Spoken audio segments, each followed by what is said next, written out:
kind of pretext, she would run away from work and go to the drinking pool, where she would stand foolishly gazing at her own reflection in the water.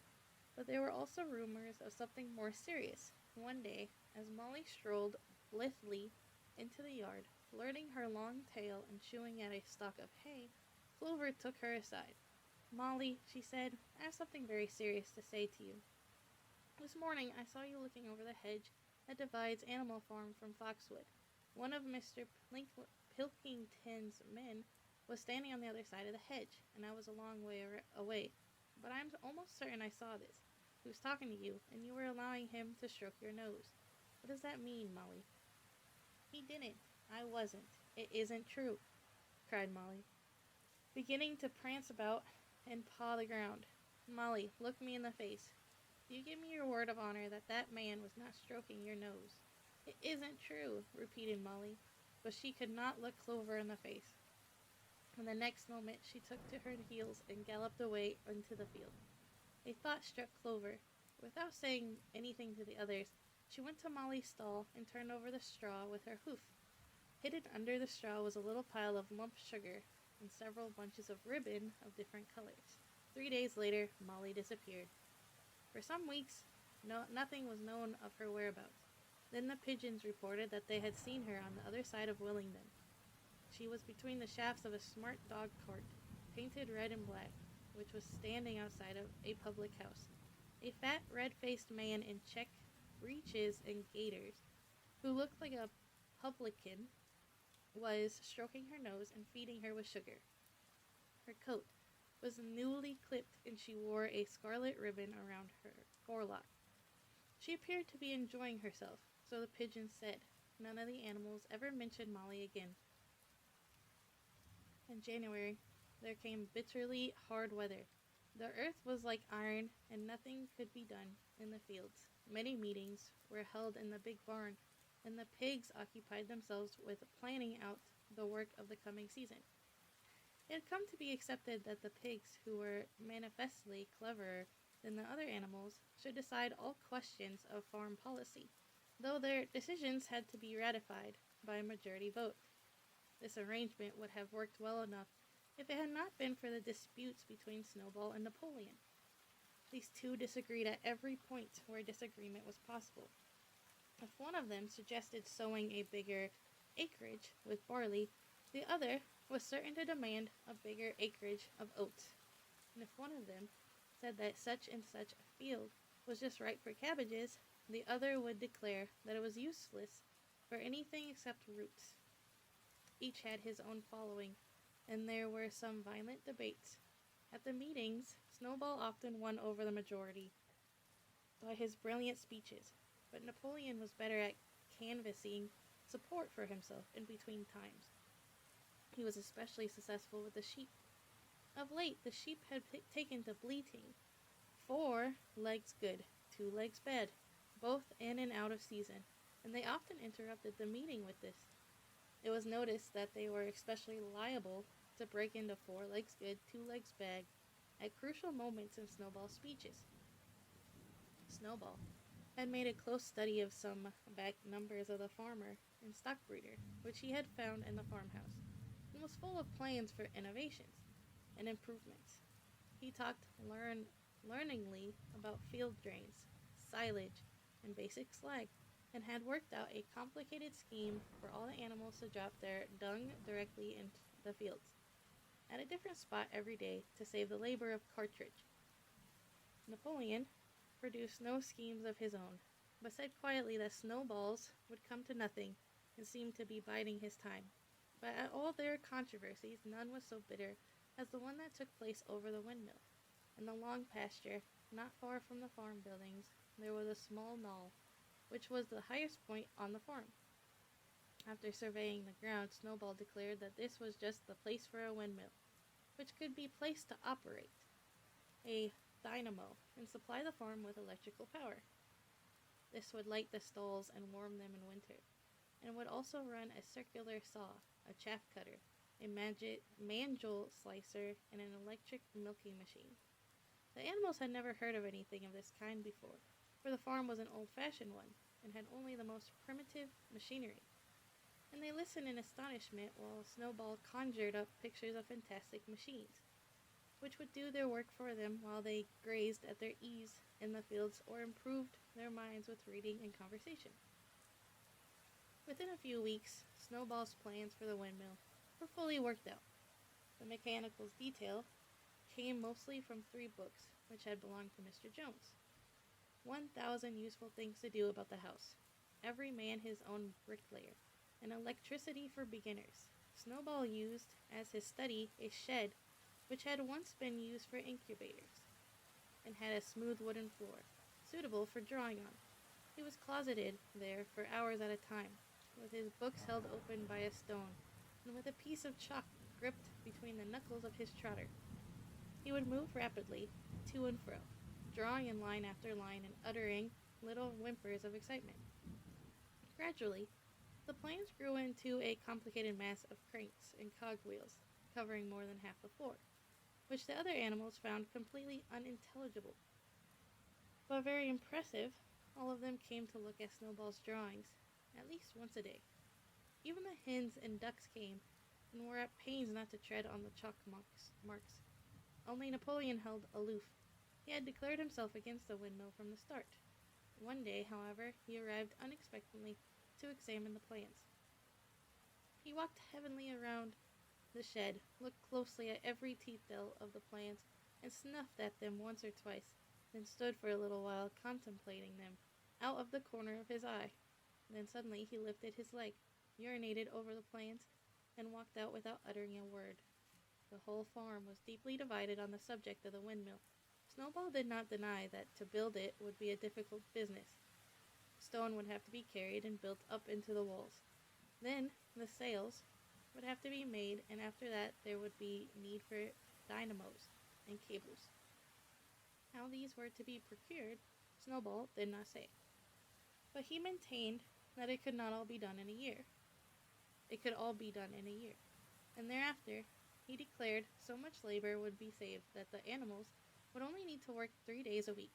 Napoleon, on the other hand, argued that the great need of the moment was to increase food production, and that if they wasted time on the windmill, they would all starve to death. The animals formed themselves into 2 fractions, under the slogan, "Vote for Snowball" and the 3-day week, and "Vote for Napoleon" and the full manger. Benjamin was the only animal who did not side with either faction.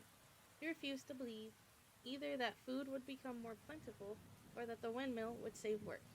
Windmill or no windmill, he said, life would go on as it had always gone on, that is, badly. Apart from the disputes over the windmill, there was the question of the defense of the farm. It was fully realized that though the human beings had been defeated in the Battle of the Cowshed, they might make another attempt, more determined attempt, to recapture the farm and reinstate Mr. Jones. They had all the more reason for doing so, because the news of their defeat had spread across the countryside, and made the animals on the neighboring farms more restive than ever. As usual, Snowball and Napoleon were in disagreement. According to Napoleon, what the animals must do was to procure firearms and train themselves in the use of them. According to Snowball, they must send out more and more pigeons and stir up rebellion among the animals on the other farm. The one argued that if they could not defend themselves, they were bound to be conquered. The other argued that if rebellions happened everywhere, they would have no need to defend themselves. The animals listened first to Napoleon, then to Snowball. They could not make up their minds which was right. Indeed, they always found themselves in agreement with the one who was speaking at the moment. At last the day came when Snowball's plans were completed. At the meeting on the following Sunday, the question of whether or not to begin work on the windmill was to be put to the vote. When the animals had assembled in the big barn, Snowball stood up, and though occasionally interrupted by bleating from the sheep, set forth his reasons for advocating the building of the windmill. Then Napoleon stood up to reply. He said very quietly that the windmill was nonsense, and that he advised nobody to vote for it, and promptly sat down again. He had spoken for barely 30 seconds, and seemed almost indifferent as to the effect he produced. At this, Snowball sprang to his feet, and shouting down the sheep, who had begun bleating again, broke into a passionate appeal in favor of the windmill. Until now, the animals had been about equally divided in their sympathies, but in the moment, Snowball's eloquence had carried them away. In glowing sentences, he painted a picture of Animal Farm as it might be when sorted labor was lifted from the animals' backs. His imagination had now run far beyond chaff cutters and turnip slicers. Electricity, he said, could operate threshing machines, plows, harrows, rollers, and reapers, and binders, besides supplying every stall with its own electric light, hot and cold water, and an electric heater. By the time he had finished speaking, there was no doubt as to which way the vote would go. But just at this moment, Napoleon stood up, and casting a peculiar sidelong look at Snowball, uttered a high-pitched whimper of a kind no one had ever heard him utter before. At this, there was a terrible baying sound outside, and 9 enormous dogs, wearing brass-studded collars, came bounding into the barn. They dashed straight for Snowball, who only sprang from his place just in time to escape their snapping jaws. In a moment, he was out of the door, and they were after him. Too amazed and frightened to speak, all the animals crowded through the door to watch the chase. Snowball was racing across the long pasture that led to the road. He was running as only a pig can run, but the dogs were close on his heels. Suddenly he slipped, and it seemed certain that they had him. Then he was up again, running faster than ever. Then the dogs were gaining on him again. One of them all but closed his jaws on Snowball's tail. But Snowball whisked it free just in time. Then he put on an extra spurt, and with a few inches to spare, slipped through a hole in the hedge and was seen no more. Silent and terrified, the animals crept back into the barn. In a moment, the dogs came bounding back. At first, no one had been able to imagine where these creatures came from, but the problem was soon solved. They were the puppies whom Napoleon had taken away from their mothers and reared privately. Though not yet full grown, they were huge dogs, and as fierce-looking as wolves. They kept close to Napoleon. It was noticed that they wagged their tails to him in the same way as the other dogs had been used to do to Mr. Jones. Napoleon, with the dogs following him, now mounted onto the raised portion of the floor where Major had previously stood to deliver his speech. He announced that from now on, the Sunday morning meetings would come to an end. They were unnecessary, he said, and wasted time. In future, all questions relating to the working of the farm would be settled by the special committee of pigs, presided over by himself. These would meet in private, and afterwards communicate their decisions to the others. The animals would still assemble on Sunday mornings to salute the flag, sing Beasts of England, and receive their orders for the week. But there would be no more debates.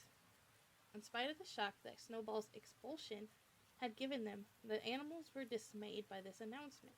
Several of them would have protested if they could have found the right arguments. Even Boxer was vaguely troubled. He set his ears back, shook his forelock several times, and tried hard to marshal his thoughts. But in the end, he could not think of anything to say. Some of the pigs themselves, however, were more articulate. 4 young porkers in the front row uttered shrill squeals of disapproval, and all 4 of them sprang to their feet and began speaking at once. But suddenly the dogs sitting around Napoleon let out deep, menacing growls, and the pigs fell silent and sat down again. Then the sheep broke out into a tremendous bleating of 4 legs good, 2 legs bad, which went on for nearly a quarter of an hour and put an end to any chance of discussion. Afterwards, Squealer was sent round the farm to explain the new arrangement to the others. Comrades, he said, I trust that every animal here appreciates the sacrifice that Comrade Napoleon has made in taking the extra labor upon himself. Do not imagine, comrades, that leadership is a pleasure. On the contrary, it is a deep and heavy responsibility. No one believes more firmly than Comrade Napoleon that all animals are equal. He would be only too happy to let you make your decisions for yourselves, but sometimes you might make the wrong decisions, comrades, and then where should we be? Suppose you had decided to follow Snowball, with his moonshine of windmills. Snowball, who, as we now know, was no better than a criminal. He fought bravely at the Battle of Cowshed, said somebody. Bravely is not enough, said Squealer. Loyalty and obedience are more important, and as to the Battle of the Cowshed, I believe the time will come when we shall find that Snowball's part in it was much exaggerated. Discipline, comrades, iron discipline. That is the watchword for today. One false step, and our enemies would be upon us. Surely, comrades, you do not want Jones back? Once again, this argument was unanswerable. Certainly, the animals did not want Jones back. If the holding of debates on Sunday mornings was liable to bring him back, then the debates must stop. Boxer, who had now had time to think things over, voiced the general feeling by saying, if Comrade Napoleon says it, it must be right. And from then on, he adopted the maxim, Napoleon is always right.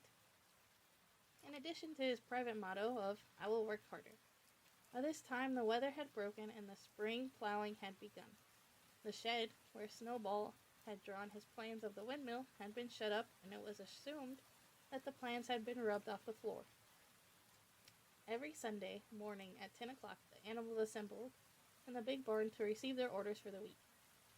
The skull of old Major, now clean of flesh, had been disinterred from the orchard and set up on a stump at the foot of the flagstaff beside the gun.